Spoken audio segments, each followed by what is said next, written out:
to the one and only Tissama Pirula. Ladies and gentlemen, as he addresses the gathering. First of all, thank you very much for inviting me to such an occasion. I especially have to thank the Managing Director of Bolton Group, because he is a very human being and very good, it's like a father for me, actually. So, I would like to take this opportunity to say a few words. At this time, I have to say that this is a very large company.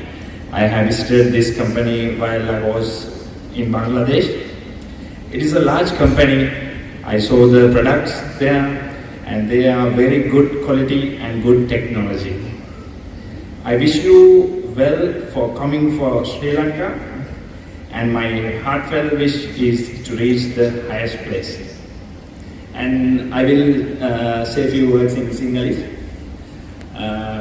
සුබ සන්ධ්‍යාවක් මොනාර මහතුරුනි මම ඇත්තටම කියන්න කැමතියි මොකද මම Bangladesh ඩකා capital කණ්ඩායමේ නායකත්වය දරද්දී බෝල්ටන් ආයතන තමයි අපේ ප්‍රධාන අනුග්‍රහය දැක්වේ. ඉතින් අපි එම ආයතනයට ගියා කියන්න හරි සතුටුයි මොකද අක්කර ගානක ලොකු කම්පැනි එකක්.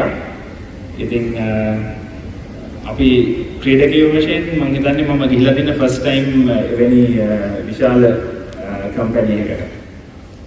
ඉතින් මම කියන්නේ සතරී මොනිකා ආයතනයේ සභාපතිවරයාටත් ඔයගොල්ලෝ ලොකු කම්පැනි එකක සම්බන්ධ වෙලා ඉන්නේ. ඉතින් මොකද අපි ඒකට ගියාට පස්සේ තේරෙනවා එවැනි ටෙක්නොලොජි එකක් එවැනි يعني good quality එකක් තියෙන products ලංකාවට එන එක අපි තාම සතුටුයි ලාංකිකයෙක් වශයෙන්. ඉතින් ඔබ සියලු දෙනාටම සුබ පතනවා. මෙම මොනිකා ආයතනයත් එක්ක එකතු වෙලා වෝල්ටන් ඒ ප්‍රොඩක්ට්ස් ඔක්කොම ලංකාවේ තියෙන සියලු ෆ්ලැග් වල බෙදා හරින්න කියලා. ඔබ සියලු දෙනාටම සුබ සන්ධ්‍යාවක්.